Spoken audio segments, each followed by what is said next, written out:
To terms हो, जैसे first term ए है और सेकंड टर्म बी है, तो इसको हम बाइनोमियल कहते हैं। ठीक है जी। अगर आपने इसकी पावर n को अवेलुएट करना हो यानी एक्सपेंड करना हो तो क्या करेंगे? जैसे a प्लस बी स्केयर का फार्मूला तो आपको आता है, क्यूब का भी आता है, लेकिन पावर 4 हो जाए, 10 हो जाए, 20 हो जाए, 50 हो जाए तो क्या करेंगे? ठीक है जी। उसके लिए हमारे पास जो थ्योरम है जिसे हम बाइनोमियल थ्योरम कहते हैं, इसकी डिफरेंट फॉर्म्स हैं।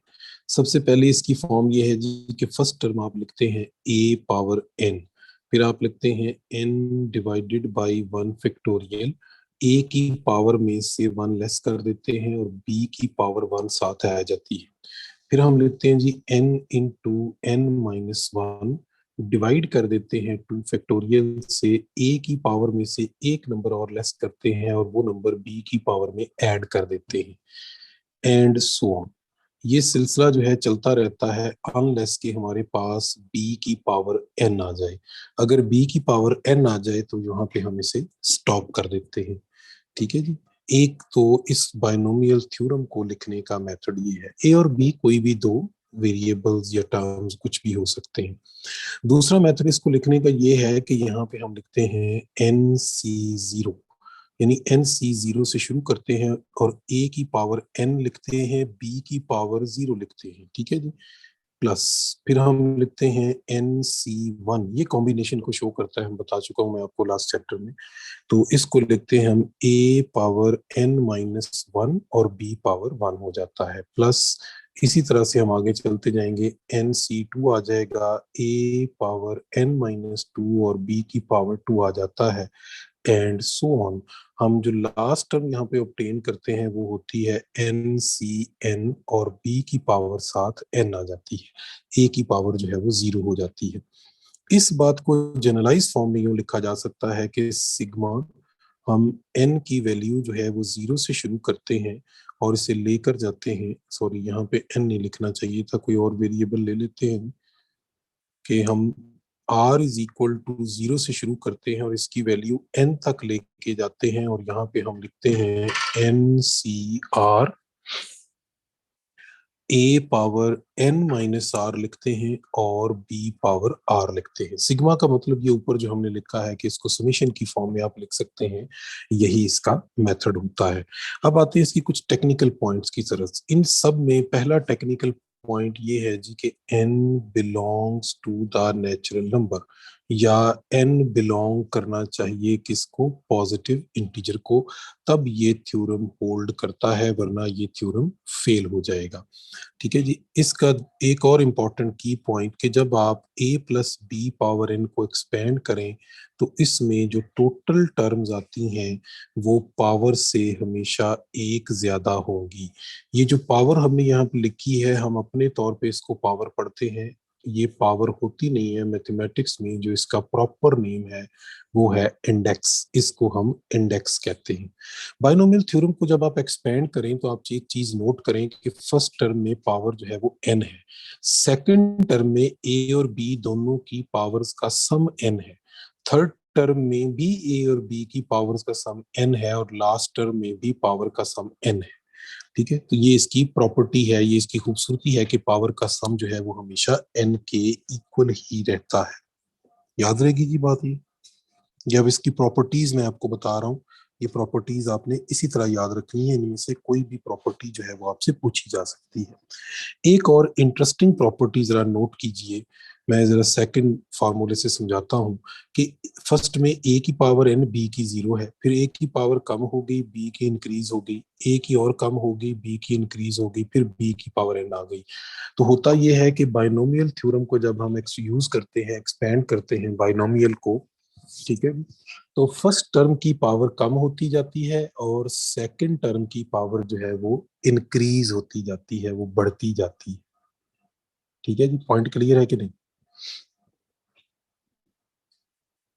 ठीक है जी। Sir total n plus one किस तरह? n plus one, total terms n plus one होती है, टोटल टर्म्स की बात कर रहे हैं कि जब आप इसे एक्सपेंड करेंगे तो ये जो नंबर ऑफ टर्म्स हैं ये n प्लस वन होंगी। ठीक है, क्यों जी नहीं समझ आई बात? चलो नहीं समझ आई यस तो और तरह से समझा दें। आपने a प्लस बी स्क्वायर तो एक्सपेंड किया ही होगा ना जिंदगी में कभी ना कभी। यस आता है फार्मूला इसका? क्या फार्मूला है बोले? a square square plus plus b 2ab square, plus b square. यही होता है। कितनी टर्म्स हैं? तीन कितनी टर्म्स हैं? तीन है। तीन आ गए। पावर क्या थी यहाँ पे? 2। बस ये बात मैंने यहाँ पे समझाई है कि जो भी पावर होगी नंबर ऑफ टर्म हमेशा उससे एक ज्यादा होगी। आप समझ आ गई बात? हो गया क्लियर? Yes sir. चलें आगे चलते हैं। इसकी एक जनरल टर्म होती है। जनरल टर्म का फायदा ये है कि हम कोई भी स्पेसिफिक टर्म जो है वो कंप्यूट कर सकते हैं। जनरल टर्म को लिखते हैं टी आर प्लस वन, ये इक्वल होती है n c r a power n minus r b power r के। ठीक है, अब इसको यूज करने का तरीका मैं आपको समझाऊंगा, लेकिन इसमें याद रखिएगा कि जनरल टर्म आर्थ टर्म नहीं होती। यानी आपने कोई भी टर्म फाइंड करनी हो उसे हमेशा आर प्लस वन की फॉर्म में लिखना पड़ेगा, फिर आप उसे एक्सपेंड करेंगे। ठीक है जी, या फाइंड करेंगे। जैसे क्वेश्चन करते हैं ताकि आपको ये पॉइंट क्लियर हो जाए। मैं कहता हूँ कि मेरे पास एक बाइनोमियल है और वो है 3/2x माइनस 1/3x और इसकी पावर 11 है। आप इसकी सिक्स्थ टर्म फाइंड करें कि क्या होगी। What should be the sixth term? तो बजाय इसके कि हम इसको एक्सपेंड करें, जब इसको एक्सपेंड करेंगे तो इसमें टोटल 12 टर्म्स आएंगे और हम बताएंगे जी अच्छा ये लें जी ये इसकी सिक्स टर्म है। नो, हम डायरेक्ट जनरल टर्म का फार्मूला यूज कर लेंगे। ठीक है जी, हम लिखेंगे कि T6 जो है बेसिकली इक्वल होना चाहिए T5 प्लस वन के। अब ये ऊपर जो फार्मूला है इसमें हमने सारी वैल्यूज पुट करनी है। इस क्वेश्चन में नोट करें तो n जो है वो 11 है। फर्स्ट टर्म यानी a जो है वो 3/2x है और सेकंड टर्म जो है वो विद नेगेटिव साइन 1/3x है।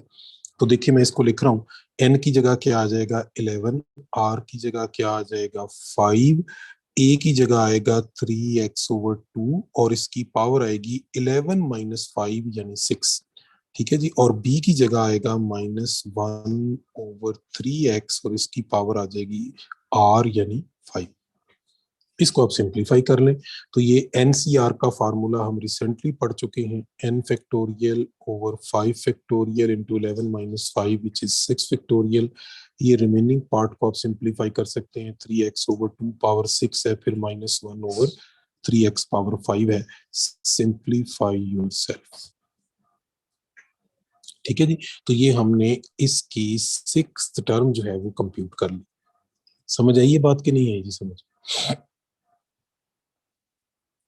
इज इट क्लियर जी? चलिए आगे चलते हैं। ये तो सादा सा क्वेश्चन था कि जिसमें उसने सिंपली इसकी सिक्स्थ टर्म कही थी कि कंप्यूट करें।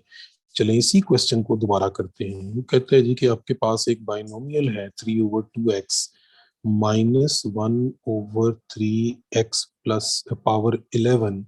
आप फाइंड करें इसकी sixth term from the end. And से, आखिर से सिक्स टर्म फाइंड करें, शुरू से नहीं। हमने ये जो टर्म फाइंड की है ना, टी आर का फार्मूला लगाया है, ये हमें इसकी सिक्स्थ टर्म इसने फ्रॉम की है प्रोवाइड। अगर हम इसको तरतीब से यानी फ्रॉम बिगिनिंग, फ्रॉम बिगिनिंग कहने की जरूरत नहीं होती, ये अंडरस्टूड होता है कि T6 आपने शुरू से फाइंड की है। ठीक है, फिर आप फ्रॉम बिगिनिंग कहने की जरूरत नहीं होती। लेकिन जब फ्रॉम एंड कह दे तो इसका मतलब है कि एंड से आपने इसकी सिक्स टर्म फाइंड करनी है। अब यहाँ एक गड़बड़ है। गड़बड़ ये है कि वो टर्म जो एंड से सिक्स है आपको पता ही नहीं है कि शुरू से उसका नंबर कौन सा है, क्योंकि हमारा ये जो फार्मूला है ना TR+1 वाला, ये शुरू से तो हमें T6 बता सकता है, एंड से नहीं बता सकता। तो पहले आपको ये डिटरमिन करना है कि एक्चुअली वो टर्म जो एंड से सिक्स टर्म है उसका नंबर शुरू से कौन सा है। क्यों जी, बात समझ आई है मेरी? Yes sir. अब आप बताएंगे जी कि six term from the end actually कौन सी टर्म होगी जी? 7 5 नहीं होगी? 5 क्यों नहीं? चलें अब मैं आपको यहाँ पे कुछ टेक्निकल गलतियां बताता हूं जो कुछ लोग करते हैं। ठीक है जी, पहली गलती। कुछ लोगों ने एंड से 6 टर्म को यूं काउंट किया है कि 11 में से 6 को माइनस कर दिया और कहा कि 5th टर्म जो है वो। पहली बात तो है कि बेटा जी इसमें टोटल टर्म 11 नहीं आनी, जब आप इसको एक्सपेंड करेंगे तो टोटल टर्म जो है वो 12 आनी है। क्यों जी, सही है कि नहीं? Yes sir. ठीक है। अब अगर आप 12 में से 5 को माइनस करें तो आप कहेंगे कि जी 7th टर्म हमें फाइंड करनी चाहिए, तो ये भी गलत है। उसकी वजह यह है कि आज जो टर्म आपने फाइंड करनी थी, सॉरी 12 माइनस 6, ठीक है, तो वो तो आपने टर्म ही माइनस कर दी इसमें से, तो 6 टर्म भी नहीं होगी। उसकी वजह क्या, देखें, आखिरी टर्म 12 है, फिर 11 है, फिर 10 है, फिर 9 है, फिर क्या आएगा जी 8 है, फिर आपके पास 7 है, ठीक है, फिर यहाँ पे आएगा जी 6। अब गिने आखिर से नंबर ऑफ टर्म, ये आखिर से फर्स्ट टर्म है, ये आखिर से सेकंड टर्म है, ये आखिर से थर्ड टर्म है, ये आखिर से फोर्थ टर्म है, ये आखिर से 5th टर्म है, और ये आखिर से 6th टर्म है। यानी एक्चुअली आपको 7th टर्म फाइंड करनी है यहाँ पे। मेरी बात अगर समझ आ गई है तो आगे चलते हैं। ठीक यस है जी, ठीक है जी। अब समझ आ गई कि आपने कौन सी टर्म फाइंड करनी है। आपने असल में 7th टर्म फाइंड करनी है, वो 6th term from the and होगी। तो इसलिए ख्याल रखिएगा चीजों का जब भी आप इस तरह का क्वेश्चन हैंडल कर रहे हो। अब मैं आपको बताता हूं इसका शॉर्टकट। शॉर्टकट ये जी, आपने अगर 6th term from the and find करनी है तो आप T6 ही लिख लें, यानी कोई जरूरत नहीं है कैलकुलेशन, तो वैसे मैंने करवाई है ताकि आपको क्लियर हो कि करना क्या है। लेकिन अगर वो टर्म कंप्यूट करनी है तो डायरेक्ट कैसे करना है, आप लिखें T6 यानी T5+1, यहाँ आप लिखें 11C5, ठीक है जी। और A क्या है, वो आपके पास है 2x, B क्या है माइनस, आपने 11-5 करके ए की पावर की बजाय वो बी की पावर में लिख देना है, और जो नंबर आपने बी की पावर में लिखना था वो ए की पावर में लिख देना। नहीं समझ आई बात? ठीक है, यानी ए और बी दोनों को फ्लिप कर दे, चेंज कर दे, ए की जगह बी लिख दे, बी की जगह ए लिख दे। अगर ऐसे समझ नहीं आया तो मैं दूसरी तरह समझा देता हूँ। देखिए, ए की जगह बी लिख दें, बी की जगह ए लिख दें। यानी क्या करें, ये देखें, मैं यहाँ पहले, वैसे तो हमने बी लिखना, ए लिखना था ना, अब मैं बी लिखूंगा, -1/3x, इसकी पावर 6 कर दें, ठीक है जी। और ये जो ए है, यानी जो फर्स्ट टर्म है, उसको सेकंड की जगह पे ले जाएं और इसकी पावर 5 कर दें। अब आपकी ये जो T6 है, ये फ्रॉम दी एंड हो गई है। क्यों जी, समझ आ गई बात कि नहीं है? Is it clear? तो ये आ यस गई सर। आपके पास 6th term from the end आ गई, ठीक है जी। अगर क्लियर है तो आगे चलते हैं। अगला क्वेश्चन देखते हैं। क्वेश्चन ये है, कहता है कि जी find the term involving x⁵ in the expansion of, आप एक बाइनोमियल को एक्सपेंड करें, वो है x² -3/2x⁻10, ठीक है, और इसमें वो टर्म बताएं जिसमें x की पावर 5 आती है। अब हमें क्या पता x की पावर 5 कहाँ पे आती है, क्योंकि इसमें टोटल 11 टर्म्स आनी है। तो ये तो हमारे लिए पॉसिबल नहीं है कि पहले हम इसकी 11 टर्म्स लिखें और फिर उसमें से ढूंढ के कहें कि ये ले जी ये पावर x की 5 आती है। तो सबसे पहले हमने आइडेंटिफाई करना है कि वो टर्म, यानी उस टर्म का नंबर कौन सा है जिसमें x की पावर 5 आती है। मैं आपको इसका एक शॉर्टकट बता रहा हूँ। जब भी ये क्वेश्चन आए कि किसी टर्म में x की पावर आपको गिवन हो कि वो टर्म फाइंड करें, तो आपने क्या करना है, जरा गौर से समझ लीजिएगा। एक दफा आपको समझ आ गई तो ये बहुत जगह पे आपके काम आएगा। आपने करना क्या है, आपने करना ये है कि जो इंडेक्स है यानी n, इसको x की फर्स्ट पावर के साथ मल्टीप्लाई कर लेना है। तो 10 × 2 कितना हो जाएगा जी 20, ये आपने लिख लेना इस तरह से 20, ठीक है जी। पहला स्टेप। दूसरा स्टेप ये आपने करना है कि फर्स्ट टर्म में जो एक्स की पावर है और सेकंड टर्म में जो एक्स की पावर है, इन दोनों को ऐड कर लेना है। फर्स्ट टर्म में एक्स की पावर क्या है जी? जी बताइए, फर्स्ट टर्म में एक्स की पावर क्या है? 2 है। और सेकंड टर्म में एक्स की पावर क्या है? -1 नहीं, वो जहां पे एक्स है वहीं पे रहने देना है, छेड़ना नहीं है उसे। 1 हाँ 1 है, उसकी पावर 1 लेनी है। वो जहां पे भी है वहीं पे रहे और उसकी वहीं पे पावर लेनी है, ठीक है जी। तो वो पावर 1 है। इन दोनों पावर्स को करें ऐड, तो ये बनता है 3। 3 के साथ आपने लगाना है आर और उसे इस 20 में से माइनस कर दें और इक्वल उस नंबर के रखें जो आपको एक्स की पावर रिक्वायर है, जो चाहिए। हमें एक्स की पावर 5 चाहिए, तो हमें इसको इक्वल टू 5 कर देंगे। इसे आर के लिए सॉल्व कर लें तो ये आ जाएगा 3r इज इक्वल टू 15। तो आर की वैल्यू आपके पास आ गई 5। आर अगर आपके पास 5 आता है तो कौन सी टर्म होगी जी?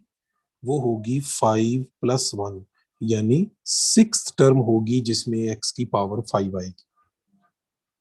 ठीक है जी, समझ आ गई बात की कि नहीं आई? अब वो T6 आप वैसे फाइंड कर सकते हैं। फार्मूला जो है T6 फाइंड करने का वो यही है, वो आप लिखेंगे जी 10CR यानी 10C5, ए की जगह एक्स स्क्वायर आ जाएगा, इसकी पावर में 10 - 5 यानी 5 आ जाएगा, बी की जगह -3/2x आ जाएगा और इसकी पावर 5 आ जाएगी। आप इसको सिंप्लीफाई करके देख लें, आपके पास जो एंड पे आंसर आएगा उसमें एक्स की पावर 5 ही आएगी। ठीक है जी। तो ये जरूर, ये 5 के लिए नहीं है, मैंने सिर्फ एक एग्जांपल दी है। ये मैंने 5 के लिए एक एग्जांपल दी है। यहाँ वो x की कोई भी पावर आपको एक्सपेंड करने को कह सकता है। ठीक है जी। एक और चलें क्वेश्चन करते हैं ताकि रिवाइज भी हो जाएगा, एक क्वेश्चन भी हो जाएगा। वो कहते हैं जी फाइंड करें x power -2 in the expansion of, ठीक है जी, मैं एक और नंबर यहाँ पे लिख रहा हूँ, x - 2/x स्क्वायर पावर 13। यानी वो टर्म फाइंड करें जिसमें x की पावर -2 आती है। तो क्या करेंगे देखें, इंडेक्स को x की फर्स्ट पावर से मल्टीप्लाई कर दें तो ये आ गया 13। इसमें से आपने माइनस करना है फर्स्ट पावर और सेकंड पावर को ऐड करें, 3 बनता है। 3r माइनस करना है, इक्वल किसके पुट करना है, जो पावर आपको चाहिए। x की कौन सी पावर चाहिए? -2 चाहिए, तो इक्वल टू -2 कर दिया। ठीक है जी, समझ आ गई बात? तो ये -2 इधर आ जाएगा, 13 + 2 ये 15 इज इक्वल टू 3r हो जाएगा। बाई चांस यहाँ भी r की वैल्यू 5 आ रही है, तो आप लिखेंगे जी कि आपने एक्चुअली 6 टर्म फाइंड करनी है, यानी r + 1। ठीक है, तो आप इसमें फार्मूला अप्लाई करेंगे, उसी तरह से आप लिखेंगे 13C5, फर्स्ट टर्म है x, इसकी पावर आएगी 13 - 5 यानी 8, सेकंड टर्म है -2/x², इसकी पावर आएगी 5। आप सिंप्लीफाई करके देखें, यहाँ पे तो कोई नंबर आएगा लेकिन x की पावर अल्टीमेटली -2 ही आएगी फाइनल आंसर के अंदर। ठीक है जी, आई होप सो कि आप ये की पॉइंट समझ गए हैं जो मैं आपको समझाना चाह रहा हूँ, कि कोई भी x की पावर अगर आपने एवेल्युएट करनी हो तो इस मेथड से आप उसे एवेल्युएट कर सकते हैं। ठीक है जी, अगर ये क्लियर है तो एक क्वेश्चन और करेंगे यहाँ पे हम। ठीक है जी, बल्कि 2-3 क्वेश्चन करवाऊंगा क्योंकि वो क्वेश्चन बड़ा इंपॉर्टेंट है। क्वेश्चन ये है जी, कहता है जी find the term free from x in the expansion of, ठीक है जी, किसकी एक्सपेंशन है जी? Let's say that is x/2 + 2/x² अच्छा जी, फ्री फ्रॉम x जब भी आ जाए इसको वो सम टाइम लिखता है इंडिपेंडेंट ऑफ x। ठीक है जी, इसको इंडिपेंडेंट ऑफ x भी कहता है। इसके लिए एक और टर्म भी यूज करता है, वो कहता है कि जी find the term involving x power 0। ठीक है जी, एक इसके लिए वो एक और टर्मिनोलॉजी यूज करता है, वो कहता है कि जी फाइंड द कांस्टेंट टर्म। इन सारी बातों का एक ही मतलब है कि आपने वो टर्म फाइंड करनी है जिसमें x की पावर 0 हो जाए। यानी वो कांस्टेंट टर्म होगी, उसमें x नहीं होगा, x की पावर 0 होगी, वो टर्म फ्री फ्रॉम x होगी, वो टर्म इंडिपेंडेंट ऑफ x होगी। पहले तो इस बात को क्लियर कर लेंगे, फिर आगे चलते हैं। ठीक है जी, क्लियर है? Yes sir. अच्छा, अब सबसे पहले हम ये डिटरमिन करेंगे कि उस टर्म का नंबर क्या है जो फ्री फ्रॉम x है। उसका तरीका वही है, देखें, इंडेक्स यानी पावर को फर्स्ट टर्म में x की पावर से मल्टीप्लाई करें तो ये बनेगा 12, फिर फर्स्ट टर्म और सेकंड टर्म में जो x की पावर है इनको ऐड करें तो ये बनता है 3, इसके साथ r आप खुद लिखे, इसमें से माइनस करें और इक्वल टू 0 पुट कर दें, क्योंकि फ्री फ्रॉम x का मतलब है x की पावर 0। इसे अगर आप r के लिए सॉल्व करें तो r की वैल्यू आपके पास आ जाएगी 4। r की वैल्यू 4 आने का मतलब है कि you have to find t4 plus 1, यानी फिफ्थ टर्म जो है वो इंडिपेंडेंट ऑफ x होगी। तो यहाँ पे लिखेंगे आप 12c5 x ओवर 2 पावर 7, और ये हो जाएगा 2 ओवर x स्क्वायर पावर क्या आ जाएगी जी, 5। ये तो ठीक नहीं आ रहा, सॉरी मैंने गलत लिख दिया ना, 5 नहीं आना यहाँ पे, इट्स नॉट 5, हाँ ये 4 है, ये 4 है यहाँ पे। तो 12 माइनस 4 कितना होगा जी, 8, और यहाँ भी 8, सॉरी 4 है ना, वहां पे मैंने 1 8 जाना है उसने बाद में, यहाँ 4 है। तो आप देखें ये x पावर 8 है, इधर डिनोमिनेटर में x पावर 8 है, दोनों कैंसिल हो जाएंगे तो x वाली टर्म गायब हो जाएगी, बाकी जो भी सिंप्लीफाई करके आंसर आएगा वो आपका रिजल्ट होगा। ठीक है जी, समझ आ गई बात की? Yes sir. आपकी बुक से एक क्वेश्चन करते हैं, अगर आपको ये की पॉइंट समझ आ गया है तो आपकी बुक से एक क्वेश्चन करते हैं जिसमें उसने term independent of x find करने को कहा है। ठीक है जी, आप सिर्फ इस टेक्निक को फॉलो करें। ये क्वेश्चन है आपकी बुक का ही, मैं यहाँ पे सिर्फ वो बाइनोमियल लिख रहा हूँ जिसमें इसने कहा है कि term free from x find करें। ठीक है जी, चलिए प्रैक्टिस हो जाएगी क्योंकि ये बड़ा इंपॉर्टेंट क्वेश्चन है, अक्सर एंट्री टेस्ट के अंदर ये क्वेश्चन आया होता है। ठीक है, तो देखते हैं, वो कहता है कि find the term independent of x in the expansion of under root x plus 1 over 2x square power 10। तो आपने डिटरमिन करना है कि वो कौन सी टर्म होगी जो कि इंडिपेंडेंट ऑफ एक्स होगी।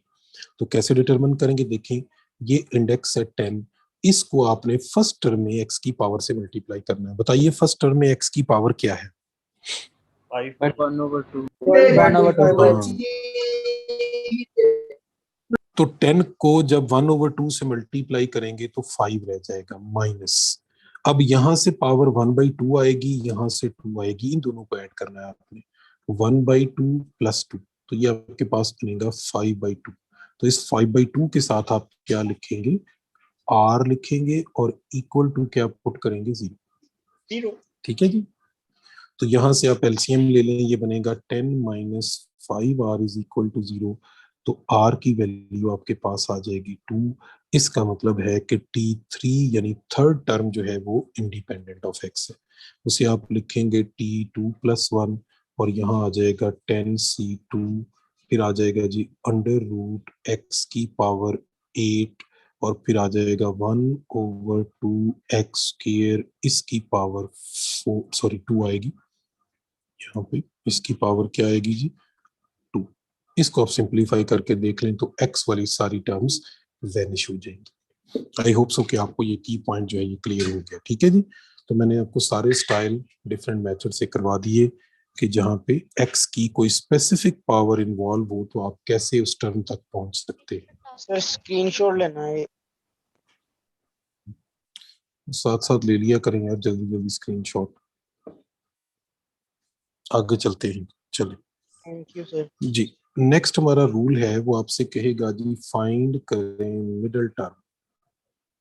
ठीक है, मिडिल टर्म अगर कभी भी फाइंड करनी हो तो हमने n को देखना है।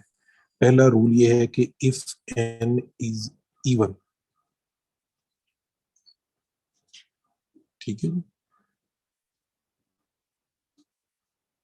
आपको आवाज आ रही है मेरी? Yes sir. Yes sir. Yes sir. Discontinuation आ गई थी। ये मिडिल टर्म जो आपने जो बताया ना वो दोबारा बता दो।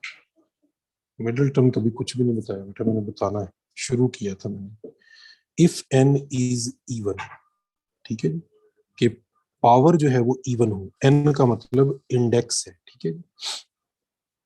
तो याद रखिए there is only one middle term, सिर्फ वन मिडिल टर्म होगी, सिर्फ एक मिडिल टर्म होगी आपके पास, दैट इज उस मिडिल टर्म का नंबर आपने फाइंड कर लेना है, वो है n/2, n+2/2th टर्म, यानी फिर आप ये टर्म फाइंड करेंगे तो वो मिडिल टर्म होगी, ठीक है। मैं आपको बताऊंगा अभी आगे चल के। अच्छा, दूसरा केस है जी n इज ऑड, यानी इंडेक्स ऑड हो, तो याद रखिएगा कि अगर पावर ऑड होगी तो टू मिडिल टर्म्स आएंगी आपके पास, ठीक है। और अगर टू मिडिल टर्म्स आती हैं तो उनके नंबर होंगे कुछ इस तरह से, n+1/2th टर्म, ठीक है जी, और दूसरी होगी n+3/2th टर्म, ठीक है। ये आपने दो टर्म्स कंप्यूट कर लेंगे। मैं आपको स्पेसिफिकली करके बताता हूँ कि इसकी मीनिंग क्या है, मैं आपसे क्या कहना चाह रहा हूँ। अगर वो आपसे कहता है जी कि फाइंड मिडिल टर्म, आप मिडिल टर्म फाइंड करें इन द एक्सपेंशन ऑफ, किसकी एक्सपेंशन होगी, फॉर एग्जांपल ये है मेरे पास 1/x - x²2 कि इसकी एक्सपेंशन में जो मिडिल टर्म आती है वो फाइंड करें। आप इसकी पावर को देखेंगे, वो है 12, तो 12 इज एन इवन नंबर, तो आप 12 में 2 ऐड करके 2 से डिवाइड करेंगे तो ये बनेगा 14/2, यानी आपको फाइंड करनी है यहाँ पे कौन सी term, seventh term. Seventh term का लेकिन सर फार्मूला आपको टर्म ज्यादा पता नहीं है, होगी, एक टर्म ज्यादा नहीं होती होती रहे, तो उससे नहीं फर्क हमें पड़ता। उससे कोई हमें उससे कोई कंसर्न नहीं है, हम ये देख रहे हैं कि मिडिल टर्म कौन सी है, ठीक है। मिडिल टर्म इसकी सेवंथ टर्म आएगी, ठीक है जी। वो आप ज्यादा टर्म लिख के देखेंगे ना तो मिडिल टर्म सेवन टर्म ही आएगी। तो T7 का फार्मूला क्या होगा जी, T6+1, फार्मूला उसी तरह से यहाँ पे आप लिखेंगे 12C6, फिर आ जाएगा 1/x⁻6 - x²2 तो इसको आप सिंप्लीफाई कर लेंगे तो this is the middle term, ठीक है। क्योंकि यहाँ पे इंडेक्स यानी पावर जो है वो इवन थी तो ओनली वन मिडिल टर्म आ गई, ठीक है जी। अच्छा, इसी तरह से देखिए अगर वो कहे कि फाइंड द मिडिल टर्म, कि आप मिडिल टर्म फाइंड करिए इन द एक्सपेंशन ऑफ, ठीक है जी, एक और क्वेश्चन लिख लेते हैं जी, दैट इज 3x - 1/2x⁻11। अब यहाँ जो पावर है ये ऑड है, ठीक है जी। पावर अगर आपके पास ऑड आ जाए तो इसका मतलब ये है कि यहाँ टू मिडिल टर्म्स होंगी, और वो होंगी कौन कौन सी, वो होंगी 11+1/2 यानी सिक्स टर्म, एक तो सिक्स टर्म मिडिल टर्म होगी, दूसरी इससे फौरन अगली टर्म होगी सेवंथ टर्म भी मिडिल टर्म होगी। आपने फार्मूला लगाना है तो वो लगा ले, मैंने पीछे बताया है। फार्मूला ना भी लगाएं तो याद रखें कि अगर टू मिडिल टर्म्स हैं तो एक नंबर आप निकाल लें, उससे फौरन जो अगली टर्म है वो भी मिडिल टर्म होगी। तो यहाँ पे आपने दो टर्म्स फाइंड करनी होंगी, T6 भी और T7 भी। फार्मूला आप खुद यूज कीजिएगा, मैंने आपको टेक्निक इसकी समझा दी, ठीक है जी। आई होप सो कि ये पॉइंट्स आपको क्लियर हो गए होंगे, ठीक है जी। आगे चलें फिर।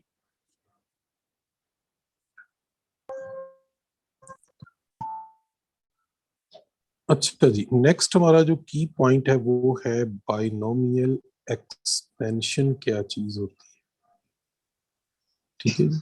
जब हम a+b⁻n को एक्सपेंड करना चाहें और n जो है वो पॉजिटिव इंटीजर को बिलोंग ना कर, ठीक है।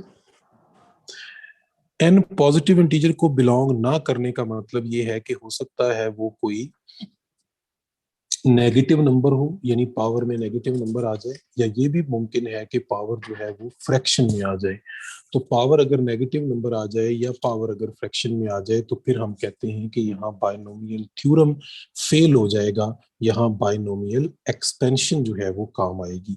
बाइनोमियल एक्सपेंशन का प्रिंसिपल ये है कि इसकी फर्स्ट टर्म जो है वो 1 होनी चाहिए, second term x y z कुछ भी हो सकती है, और पावर जो है वो पॉजिटिव इंटीजर नहीं होनी चाहिए, ठीक है जी। फिर आप इसे एक्सपेंड इस तरह करेंगे कि फर्स्ट टर्म इसकी हमेशा 1 आएगी, सेकंड टर्म हमेशा इसकी nx आएगी, थर्ड टर्म इसकी हमेशा n into n minus 1 divided by 2 factorial साथ x स्क्वायर आ जाएगा एंड सो ऑन। अगली टर्म लिखनी है तो n के साथ n माइनस 1 आएगा, फिर n में से एक नंबर माइनस कर दें, n माइनस 2 हो जाएगा, डिनोमिनेटर में 3 फैक्टोरियल आ जाएगा, x की पावर क्यूब आ जाएगी एंड सो ऑन। कुछ लोग इसको इन्फिनिट भी लिख देते हैं, इन्फिनिट ना लिखें तब भी अंडरस्टूड है, ठीक है जी। फिर से सुनते जाएं कि अगर पावर पॉजिटिव इंटीजर ना हो, ठीक है जी, तो इसमें टोटल नंबर ऑफ टर्म्स जो हैं वो कितनी आएंगी, इनफाइनाइट टर्म्स आएंगी, ठीक है जी। दूसरा की पॉइंट, जाहिर है जब इनफाइनाइट नंबर ऑफ टर्म्स आएंगी तो इसमें नो मिडिल टर्म, इसमें कोई मिडिल टर्म नहीं होगी, ठीक है जी। आप एंड से कोई इंफॉर्मेशन नहीं बता सकते, no term from end, okay जी, एंड से बताएं थर्ड टर्म क्या है, कोई टर्म नहीं होगी एंड से, ठीक है। कोई स्पेसिफिक टर्म आप नहीं बता सकते, मैं कहूँ जी इसमें से बताएं 100 टर्म क्या है, तो वो आपको 100 टाइम जो है वो इसे एक्सपेंड करना पड़ेगा, यानी नो जनरल फार्मूला। लेकिन ये सिर्फ उस वक्त है जब पावर हमारे पास क्या हो जाए, नेगेटिव आ जाए या फिर फ्रैक्शन में आ जाए, ठीक है जी। यहाँ पे कुछ क्वेश्चन करते हैं, वो आपसे कहता है जी कि एक्सपेंड करें 1 प्लस 2x पावर माइनस 1 को। आप इसे एक्सपेंड कर ही नहीं सकते क्योंकि ये इनफाइनाइट नंबर ऑफ टर्म्स आनी है इसकी एक्सपेंशन में, ठीक है, क्योंकि पावर अगर आप नोट करें तो वो -1 है, ठीक है। फिर एक्सपेंड कैसे करेंगे, वो आपको इसको एक्सपेंड करने का कोई ना कोई रूल देगा, वो कहेगा कि जी इसको एक्सपेंड कर दें अप टू 3 टर्म्स, कि इसे 3 टर्म्स तक एक्सपेंड कर दें, ठीक है। वो या रूल इस तरह के भी दे देता है, वो कहेगा जी expand if x square and higher powers are neglected, ठीक है, हायर पावर्स आर निगलेक्टेड। वो कह सकता है x cube and higher powers are neglected, तो आपने इसको वहां तक एक्सपेंड करना है जहां तक ये वाली सिचुएशन फुलफिल होती हो। जैसे देखें इसकी फर्स्ट टर्म 1 आएगी, सेकंड टर्म आएगी -1 इंटू 2x, ठीक है जी। थर्ड टर्म आएगी -1 के साथ आ जाएगा -2 डिवाइडेड बाई 2 फैक्टोरियल और साथ आ जाएगा 2x square and so on. तो ये 3 टर्म्स तक एक्सपेंड हो गया। लेकिन अगर वो कह दे कि जी x square and higher powers are neglected, तो फिर हम ये अगली टर्म भी नहीं लिखेंगे, सिर्फ इसकी फर्स्ट 2 टर्म जो है ये आपका आंसर होगा। क्यों जी, समझ आ रही है बात की कि नहीं?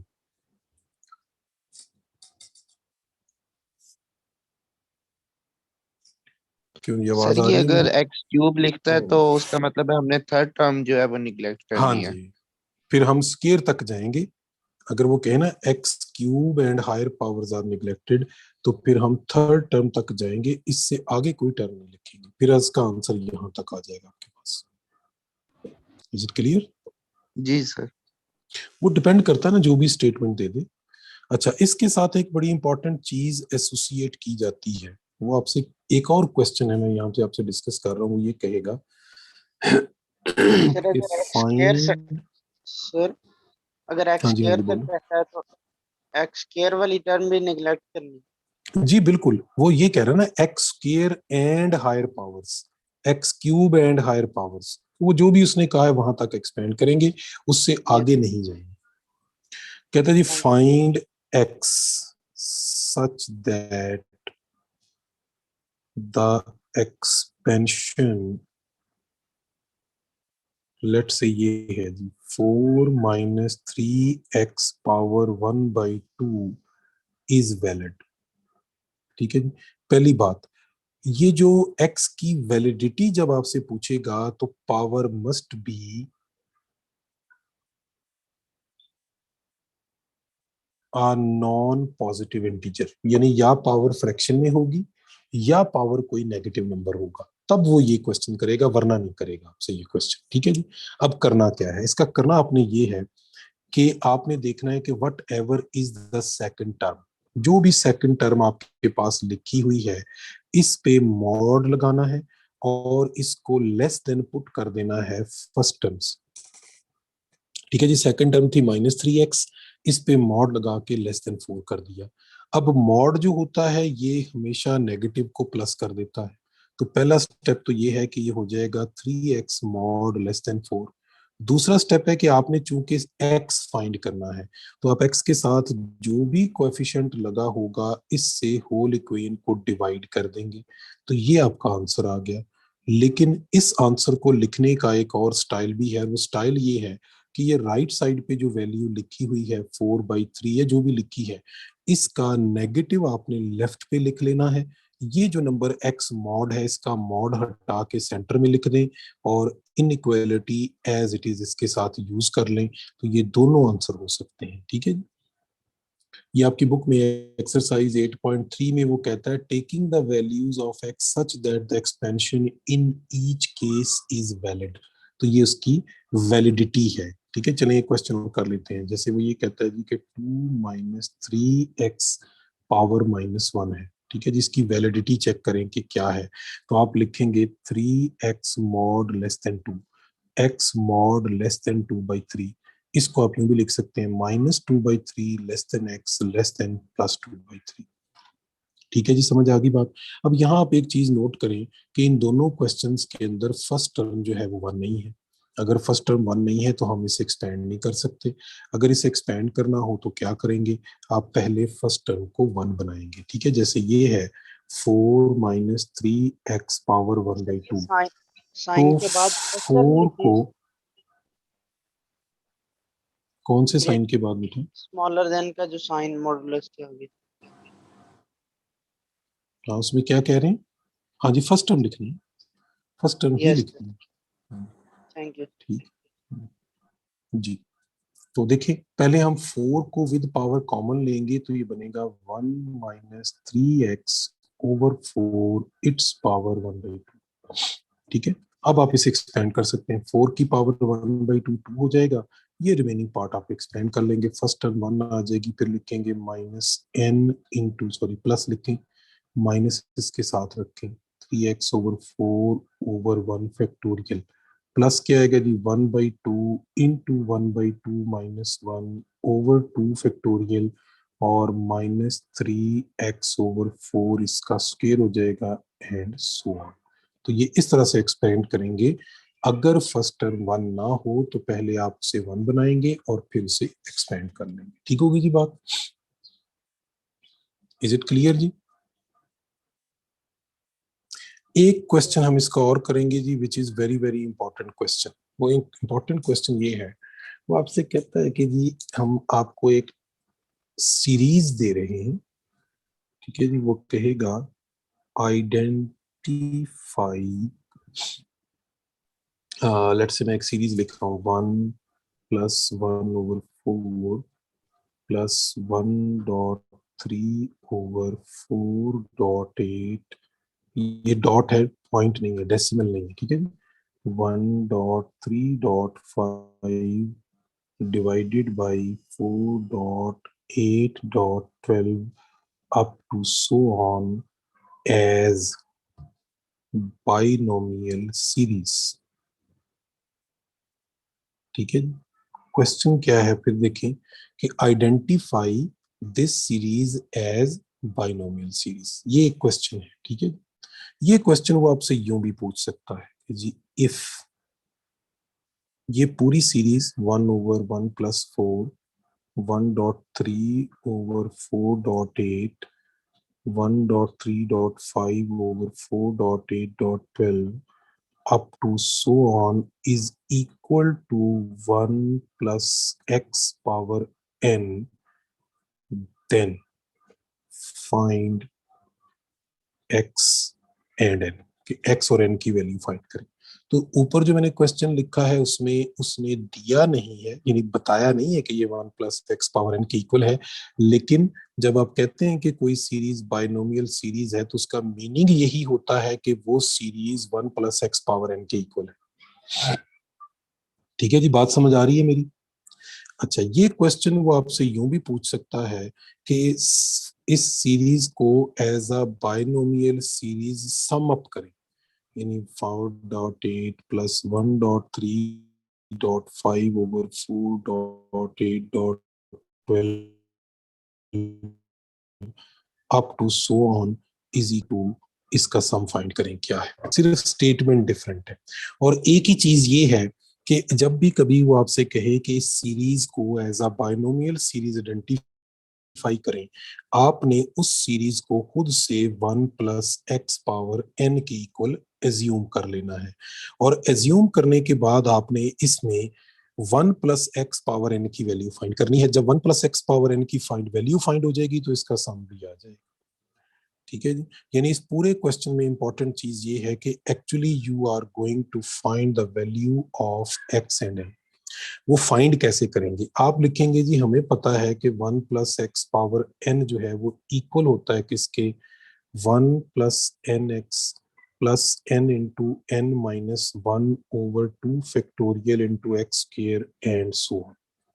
अब आप इन दोनों को कंपेयर करेंगे, ठीक है, ये भी 1 प्लस एक्स पावर एन है, ये भी 1 प्लस एक्स पावर एन है। इधर देखें तो फर्स्ट टर्म 1 है, ठीक है जी, और जनरलाइज फॉर्म में भी फर्स्ट टर्म 1 है, तो 1 इज इक्वल टू 1, ये तो दोनों टर्म्स इक्वल हो गई, तो इसको लिखने की जरूरत नहीं है। इधर सेकंड टर्म एन एक्स है और इधर सेकंड टर्म है 1/4, तो आप इन्हें कंपेयर करेंगे, आप लिखेंगे जी एन एक्स जो है दैट इज इक्वल टू 1/4, ठीक है। फिर इसी तरह से आप इनकी थर्ड टर्म्स को कंपेयर करेंगे, आप कहेंगे जी n into n minus 1/2 factorial 2 होता है इनटू एक्स स्क्वायर जो है दिस इज इक्वल टू 1.3/4.8। अब आपके पास ये दो इक्वेशंस बन गई, इससे आगे जाने की जरूरत नहीं है। इन दोनों इक्वेशंस को आप n और x के लिए सॉल्व करेंगे। कैसे सॉल्व करेंगे? देखें, ये फर्स्ट इक्वेशन से अगर आप x की वैल्यू ऑब्टेन करें तो ये आता है 1/4n। ये इक्वेशन में से x की वैल्यू आप यहाँ पुट कर देंगे तो ये बन जाएगा, देखिए आवाज आ रही है ना मेरी? Yes sir. Yes sir. Yes sir. Square यहाँ पुट करें तो ये हो जाएगा 16n स्केयर, 3.13 हो जाएगा, 4.8 आपके पास 32 हो जाएगा। अब देखते जाइए जी, 2 इंटू 16 32 होता है, ये n इस n से कैंसिल हो जाएगा, पावर कैंसिल होगी असल में, तो ultimately we are left with n minus 1 is equal to 3n। इसको आप n के लिए सॉल्व कर लें तो ये आपके पास क्या आ जाएगा जी, 3n माइनस n, ये हो जाएगा 2n इज इक्वल टू -1, तो n की वैल्यू आ सर गई ये हमारे n पास नीचे वाला किधर गया? -1। एक n स्क्वायर था ना ये नीचे, कैंसिल किए बेटा, ऊपर चला गया तो ये n जो तो राइट है साइड ये इस 3 के साथ पे चला गया। ठीक है, ठीक मल्टीप्लाई हो गया, 3n हो गया, ठीक है, ठीक है। है। यस तो सर, n ओके। की वैल्यू हमारे पास आ गई -1/2।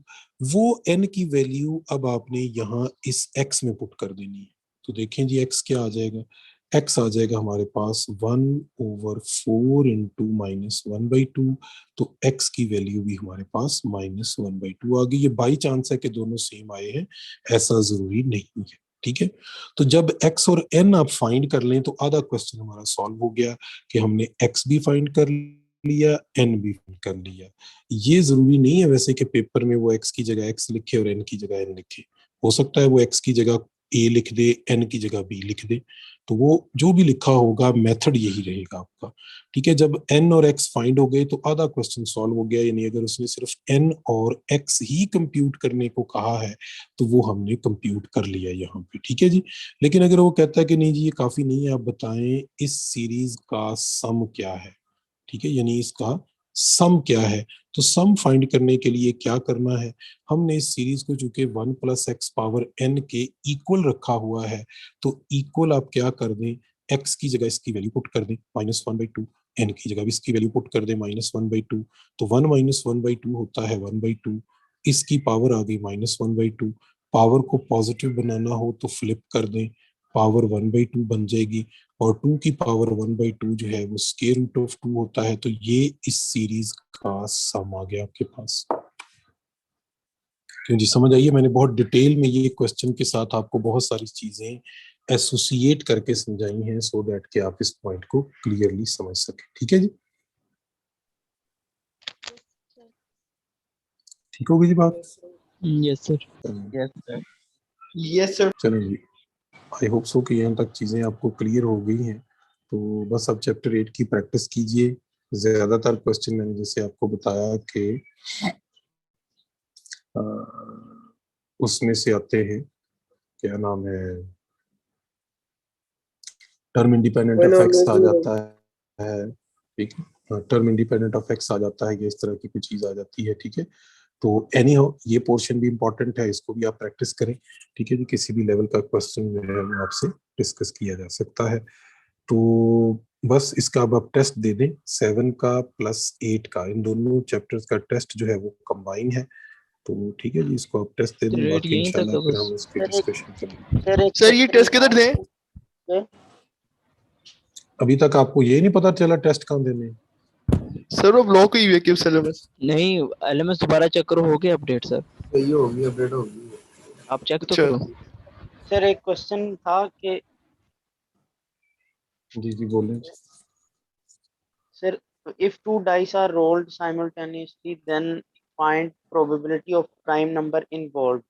तो सर इसमें टू डाइस इन्वॉल्व है, तो उसमें दोनों के prime numbers at a time use करने हैं या एक का भी अगर होगा तब भी? नहीं, आप मुझे क्वेश्चन बताएं कि वो क्वेश्चन क्या है। क्या उसने ये कहा है कि find the probability that the sum of dots is a prime number, ऐसे लिखा हुआ है? नो सर, if two हाँ dice जी, are फिर क्या rolled लिखा? if हाँ two जी, dice are rolled simultaneously then find probability of prime number involved। Prime number involved sir। Involved. yes अच्छा, इन्वॉल्व्ड की बात हो रही है, ठीक है। नहीं, फिर ऐसे नहीं होगा। ये कहाँ पे है क्वेश्चन? नोट्स पे है। अच्छा, It's नोट्स पे है। notes। प्राइम, अगर प्राइम नंबर में सम ऑफ डॉट्स नहीं कहा, प्राइम नंबर इन्वॉल्व्ड कहा है, ठीक है, तो फिर तो वो कुछ भी हो सकता है। 2 के साथ जितने भी इवेंट आएंगे, ठीक है, फिर 3 के साथ जितने इवेंट आएंगे प्राइम नंबर इन्वॉल्व है। 4 वाले नहीं लेंगे आप, क्योंकि ये प्राइम नंबर नहीं है। 5 इज अ प्राइम नंबर, वो सारे इवेंट ले लेंगे आप, इस तरह से लेंगे, ठीक है जी। और 6 भी प्राइम नंबर नहीं है, वो वाला इवेंट नहीं लेंगे आप, ठीक है। तो इस तरह से करेंगे आप, yes थैंक यू सर। ठीक है।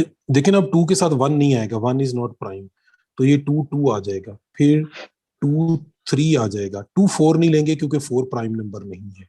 समझ आ रही है बात? Yes sir. ठीक है, इस तरह से आप इसके इवेंट निकाल लें कि क्या बनते हैं। सर ये ठीक है। 9 बनते हैं फिर अगर टू डाइस हो?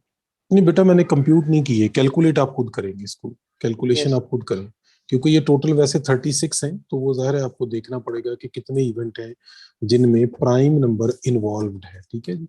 अब मुझे क्वेश्चन भी क्लियर नहीं है कि प्राइम नंबर एक डाइस पे आना चाहिए या दोनों डाइस पे प्राइम नंबर होना चाहिए, ये भी सर एक क्लैरिटी यही नहीं है कंफर्म क्वेश्चन के करना अंदर। नहीं, ये क्लैरिटी नहीं है ना क्वेश्चन के अंदर।